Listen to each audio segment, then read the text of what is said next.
दोस्तों, आखिर क्या था आदि मानव का इतिहास? कैसे उत्पत्ति हुई थी मानव इतिहास की? कैसे रहा करते थे आदि मानव पेड़ों पर? क्यों रहने लगे वो गुफाओं में? और कैसे हुई थी आग की खोज? किस तरह के हथियार इस्तेमाल करता था आदि मानव? कैसे करता था खेती? अगर आपको नहीं मालूम है तो आज की इस वीडियो में हम आपको बताएंगे कि मानव की उत्पत्ति और आदि मानव से जुड़े ऐसे ही ढेरों सवालों के जवाब। तो आइए शुरू करते हैं वीडियो। जिस तरह से आज हम बहुत से जानवरों को जंगलों वगैरह में झुंड वगैरह में घूमते देखते हैं, उसी तरह दोस्तों जब इंसान के शुरुआती विकास का दौर था तब इंसान भी इसी तरह झुंड वगैरह में रहा करता था। क्योंकि उस समय का मानव आज जैसा विकसित नहीं था, इसलिए इसे आदि मानव कहा जाता है और उस समय को आदि मानव काल कहा जाता है। आदि मानव के शुरुआती समय यानी आदि मानव काल की बात करें तो ये करीब 40 लाख साल पहले का समय था, जबकि पृथ्वी की उत्पत्ति की बात करें तो ये करीब 4 अरब 60 साल पुरानी है। अब क्योंकि आदि मानव की उत्पत्ति सिर्फ 40 लाख साल पहले हुई थी, इसका ये मतलब नहीं है कि उससे पहले पृथ्वी पर किसी और की उत्पत्ति ही नहीं हुई या कुछ और था ही नहीं। आपको बता दें, सबसे पहले धरती पर एक कोशिकीय जीवों की उत्पत्ति हुई थी और फिर बहुकोशिकीय जीवों की। बाद में धीरे धीरे दूसरे जीव प्राणी विकसित हुए। इसी क्रम में आदि मानव की उत्पत्ति भी हुई। कुछ विद्वान आदि मानव की उत्पत्ति प्लीस्टोसीन काल से मानते हैं, जो कि करीब 25 लाख साल पहले शुरू हुआ था और करीब 11,000 साल पहले खत्म हुआ था। आदि मानव की शुरुआत की बात करें तो जिस समय आदि मानव की उत्पत्ति हुई थी उसी काल में दूसरे स्तनपायी जानवरों की उत्पत्ति भी हुई थी, जैसे हाथी, गाय वगैरह और दूसरे जानवर। उस शुरुआती समय में आदि मानव पूरी तरह से बंदर की तरह हुआ करते थे और वो पेड़ों पर रहा करता था, लेकिन समय के साथ साथ उसने जमीन पर रहना भी शुरू कर दिया और धीरे धीरे 2 पैरों पर चलना शुरू कर दिया। आदि मानव काल में आदि मानव को ना तो ये पता था कि आग क्या चीज होती है और ना ही वो खेती करने वगैरह के बारे में कुछ जानता था। झुंड में रहता था और जंगलों में भोजन की तलाश करता था। उस समय वो जानवरों का शिकार करता था और कच्चा ही खा जाता था। इसके अलावा फल फूल और कंदमूल वगैरह खाकर भी वो अपना गुजारा करता था। पानी के लिए वो बरसात, नदियों, झरनों और तालाबों के पानी पर निर्भर होता था। यही नहीं दोस्तों, आज के मॉडर्न जमाने में जहां हम रोज नए फैशनेबल कपड़े मार्केट में देखते हैं और दुनिया भर में कपड़ों के और उन्हें पहनने के अलग अलग चलन है, उनसे दूर आदि मानव अपने शरीर को ढकता ही नहीं था, बल्कि बिना कपड़ों के ही रहता था।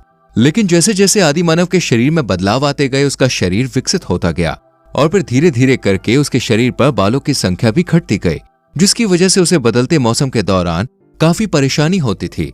इसलिए वक्त के साथ और जरूरत पड़ने पर उसने पेड़ पौधों के पत्तों, छालों और जानवरों की खाल से अपने शरीर को ढकना शुरू किया। फिर वक्त बीतने के साथ साथ आदि मानव ने जंगली जानवरों के शिकार के लिए और उनसे खुद की सुरक्षा के लिए पत्थरों से कुछ हथियार बना लिए, वरना उससे पहले जंगली जानवरों के हमला करने पर उनके लिए उनसे मुकाबला करना काफी मुश्किल होता था। आदिकालीन बहुत से शिलालेखों और उस समय के मिलने वाली दूसरी चीजों से पता चलता है कि उस समय आदि मानव पेड़ों पर गुफाओं में रहा करता था।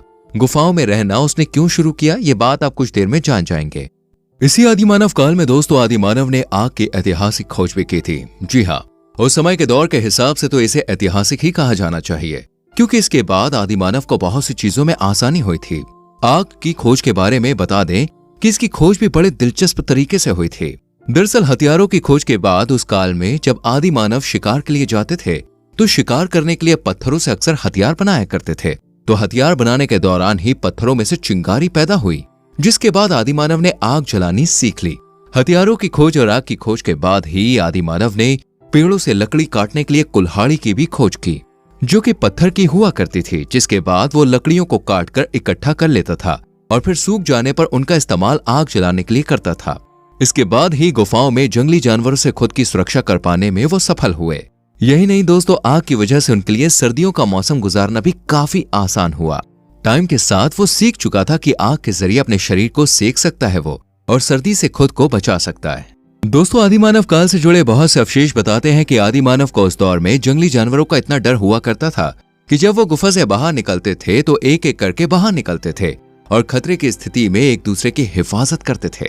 जब वो गुफाओं में होते थे तब वो जंगली जानवरों से बचने के लिए गुफाओं के बाहर आग जला देते थे, ताकि जंगली जानवर गुफाओं में ना घुस पाए और उन पर हमला ना कर पाए। शिकार का ज्यादा डर सर्दियों के मौसम में ही हुआ करता था, क्योंकि उस समय सर्दी से बचने के लिए बहुत से जानवर भी गुफाओं में ही रहते थे। तो सारा दिन शिकार करना, भोजन की तलाश करना और फिर गुफाओं में रात बिताना, यही उनका रोज का रूटीन हुआ करता था। इस तरह समय बीतता गया, आदि मानव को अपने आसपास की चीजों का ज्ञान होता गया और उसकी बुद्धि और शिकार का विकास होता गया। इसलिए तो आगे चलकर आदि मानव ने खेती करना भी सीख लिया और बहुत सी दूसरी चीजों की खोज भी की। धीरे धीरे कपड़ों से लेकर भोजन की खोज करने में वो सफल रहे कि उन्हें क्या खाना चाहिए और क्या नहीं खाना चाहिए। यही नहीं दोस्तों, बहुत से अवशेषों से पता चलता है कि वक्त के साथ उन्होंने गुफाओं को सजाना संवारना भी शुरू कर दिया और साथ ही परिवार बनाना भी शुरू कर दिया। यही नहीं, वो गुफाओं में अपने परिवार के साथ ही रहते थे। लेकिन पाषाण काल में आदि मानव ने अपना ज्यादातर जीवन जंगलों में, पेड़ों पर और गुफाओं में रहते हुए ही बिताया, क्योंकि उस समय तक वो गांव या शहरों में रहने जैसी चीजों के बारे में नहीं जानते थे। यानी उस समय तक गांव या शहरों का विकास नहीं हुआ था। गुफाओं के बारे में बता दें कि शुरुआती दौर में तो आदि मानव सिर्फ जंगलों में, पेड़ों पर ही रहा करता था। लेकिन पेड़ों पर रात का समय बिताना उसके लिए दोस्तों काफी मुश्किल होता था, क्योंकि सोते वक्त पेड़ से गिरने का डर होता। इसके अलावा बहुत से जानवर पेड़ों पर भी चढ़ जाया करते थे। ऐसे में पेड़ों पर किसी जानवर से खुद को बचा पाना काफी मुश्किल हो जाता। इसलिए समय के साथ साथ आदि मानव ने गुफाओं की खोज कर ली और पेड़ों के अलावा उसने गुफाओं में रहना भी शुरू कर दिया।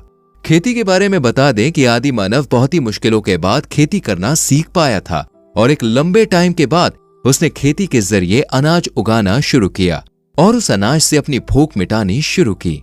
फिर दोस्तों जैसे जैसे समय बीतता गया वैसे वैसे आदि मानव की बुद्धि का विकास होता गया और उसका ज्ञान भी बढ़ता गया। इसलिए आगे चलकर उसने नुकीले धारदार हथियारों पर लकड़ी के हत्थे लगाने भी शुरू कर दिए थे। इस बात का पता दोस्तों तब चला जब भोपाल शहर के एक पहाड़ी इलाके में बोरदा में खुदाई के दौरान आदि मानव काल के कई नुकीले धारदार हथियार मिले थे, जिनमें से कुछ पर लकड़ी के हत्थे लगे होने के प्रमाण मिले। यही नहीं, पाषाण काल के शिल चित्रों से यह भी पता चलता है कि गुफाओं में वो हथियारों को सजा कर रखते थे। दोस्तों हथियार एक तरह से टेक्नोलॉजी के दायरे में आते हैं और हथियारों की बात की जाए तो खेती का काम सीखने के बाद आदि मानव ने खेती करने के लिए बहुत से धारदार हथियार भी बनाए थे, जैसे जमीन की खुदाई के लिए कुदाल और खुरपी जैसे हथियार और फसल की कटाई करने के लिए हंसिया बनाया था। शिकार से जुड़े हथियारों के विकास की बात करें तो आदि मानव ने जंगली जानवरों से बचने के लिए और उनका शिकार करने के लिए भाले का निर्माण भी किया था, क्योंकि खेती के आविष्कार के बाद भी आदि मानव काफी लंबे समय तक जानवरों का शिकार करके खाता रहा था। इसलिए उसने समय के साथ न सिर्फ खेती से जुड़े हथियार बल्कि जानवरों को मारने से लेकर उन्हें काटने तक के लिए नुकीले और धारदार हथियार बना लिए थे।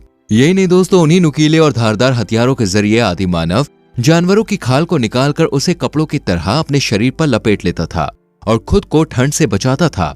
वैसे हथियारों के विकास का सिलसिला यहीं पे नहीं थमता है, बल्कि वक्त के साथ आदि मानव ने अलग अलग कामों के लिए अलग अलग हथियार विकसित किए, या कह लीजिए कि आगे चलकर उसने औजार बनाना भी सीख लिया था, जिनकी मदद से उसने गुफाओं का निर्माण भी किया। तो दोस्तों ये था मानव की उत्पत्ति और उसके विकास का इतिहास। इस वीडियो को हम यहीं समाप्त करते हैं। वीडियो अच्छी लगी हो तो लाइक और शेयर करें और आने वाली वीडियोस को देखने के लिए चैनल को सब्सक्राइब करके बेल आइकन प्रेस करें, जिससे आने वाली वीडियोस मिस ना हो। मिलते हैं अगली वीडियो में। Till then bye bye, take care.